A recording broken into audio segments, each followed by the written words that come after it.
Now that we can differentiate inverse trig functions, let's have a think about what we can do with the results.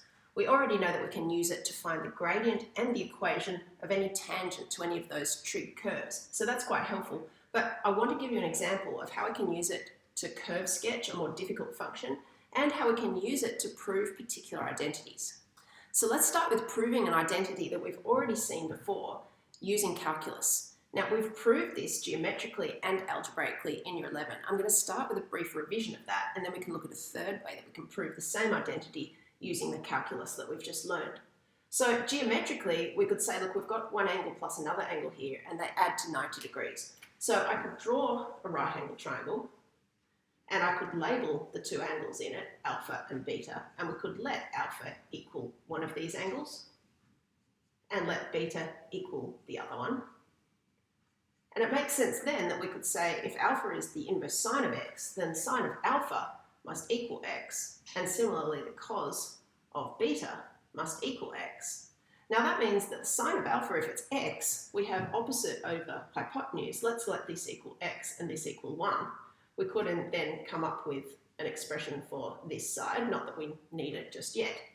But if the sine of this angle here is x, we can also see that the cos of the other angle, being adjacent over hypotenuse, is also x. So this really just relies on that simple idea that in a right angled triangle, if you look at the two non-right angled angles in it, the sine of one always equals the cosine of the other, and vice versa.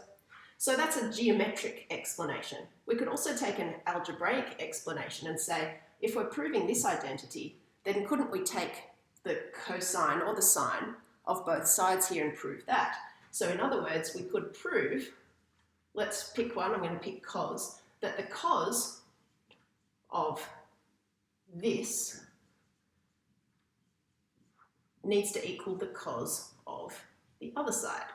Okay, now the left-hand side here, if I have the cos of, and we can use these same abbreviations, let's let this one be alpha and this one be beta.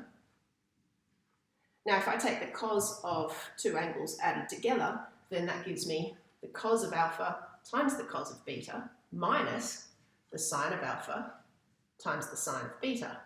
Now in our right angle triangle here, we can use this side that we just generated to say, look, if we know the sine of alpha is x, then the cos of alpha would be adjacent over hypotenuse, and we could come up with an expression for that. And of course, it would be the exact same expression that we would get for sine beta. So substituting all of these in down here, we can see that what we get is cos of alpha times x. So we've got all of this minus sine of alpha times sine of beta. We've got this exact same terms. And so when we subtract those terms, we get 0. And of course, that is equal to the right-hand side because the cos of 90 degrees, or pi on 2, is 0. So we've already got there two different explanations for why this identity is true. But now we can have a look at a third one.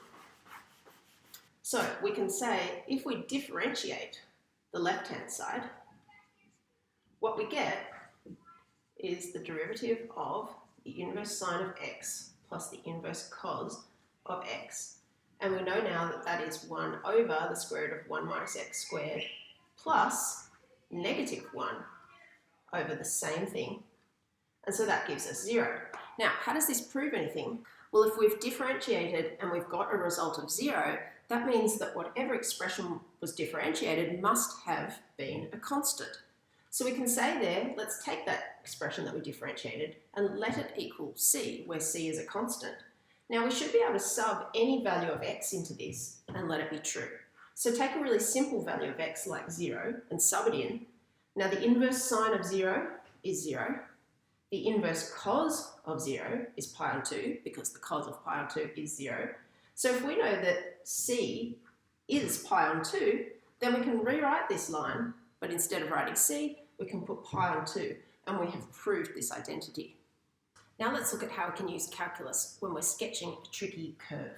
Now we've seen this function before in chapter 17 of our year 11 textbook, And everybody struggled a little bit to get their heads around this. Now let me remind you of how we sketched it last time, so that now we're adding an extra tool to our toolkit to understand this curve a little better. Now what we did last time is we reasoned that if we're going to take the cos of x but then the inverse cos of that, it's almost like you're going through one machine and then back through the inverse machine. What you end up with is a lot like what went in the beginning, which in this case is just x. So this is going to resemble the line y equals x somehow, but we need to take into account the domains of these curves and the period of these curves. So thinking through what happens here, we're expecting something that's a little bit like the line y equals x, but we also know that to take the inverse cos of something, we need to work in the first two quadrants. And so that means that really the starting point for our curve was to say in the first two quadrants, as we go along between 0 and pi, we're going to get something that looks sort of like this.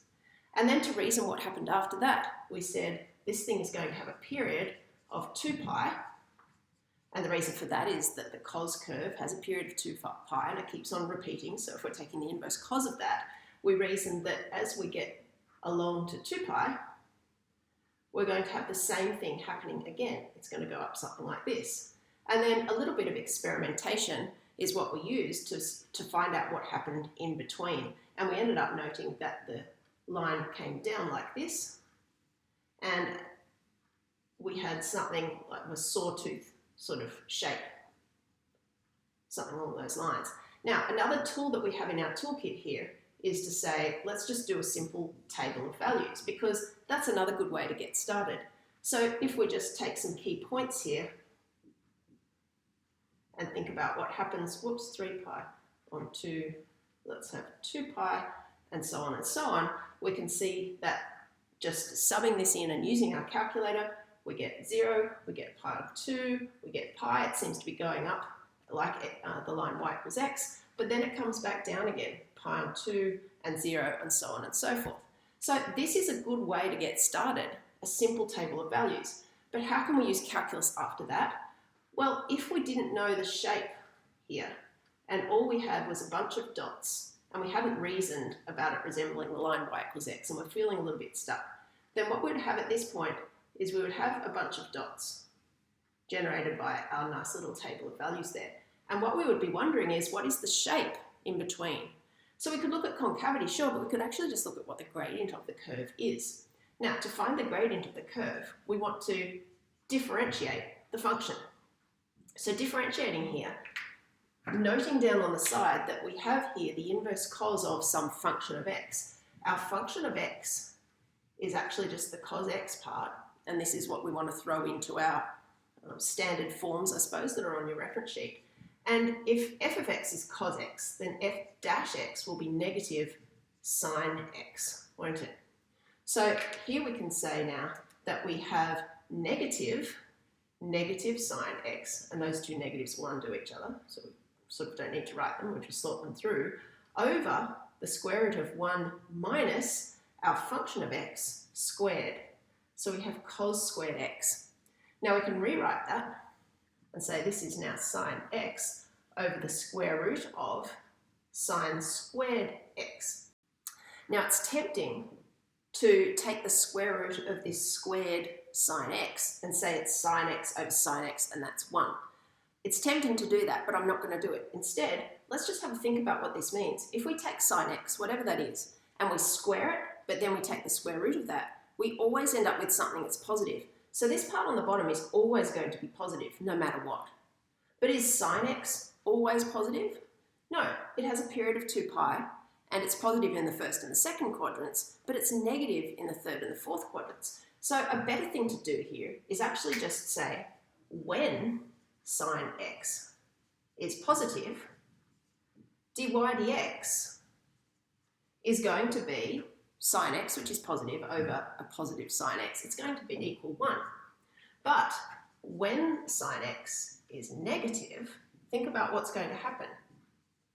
The part on the top will be negative because it's just sine x, and we've just said sine x is sometimes negative. That's okay. But what's on the bottom is always going to be positive because we're squaring that negative sine x and then taking the square root of that. So we're going to get a negative over a positive, and it's actually going to equal negative 1. So this tells us then that in the first two quadrants, when sine x is positive, we've got a gradient of 1. And in the second two quadrants after that, the third and the fourth quadrants, we've got a gradient of -1. And that really helps a lot because we can see a gradient of +1 and then a gradient of -1. And that helps just to reinforce the fact that we don't actually have a curve here. We've got a straight line with gradients of 1 and -1.